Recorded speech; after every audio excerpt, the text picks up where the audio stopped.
నమస్కారం ఘంటారావానికి స్వాగతం. ముందుగా ప్రధాన అంశాలు. కోనసీమలో కన్నెల పండువగా ప్రభల తీర్థం.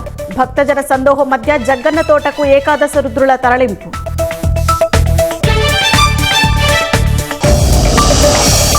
కనుమనాడు జోరుగా సాగుతున్న కోడి పందాలు.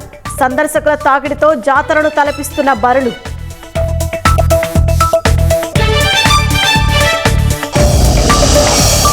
తిరుపతి జిల్లాలో ఘనంగా పశువుల పండుగ. ఎద్దులకు కట్టిన పలకలు దక్కించుకునేందుకు యువకుల పోటీ.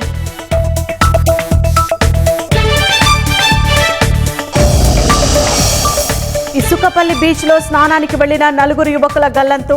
2 మృతదేహాలు లభ్యం. సహాయ చర్యలు ముమ్మరం.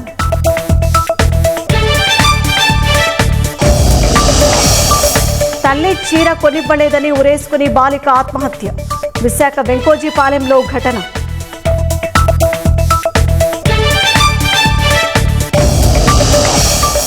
బీఎంసీ మున్సిపల్ ఎన్నికల ఫలితాల్లో బీజేపీ హవా. అత్యధిక వార్డులో గెలుపు. శ్రేణుల సంబరాలు.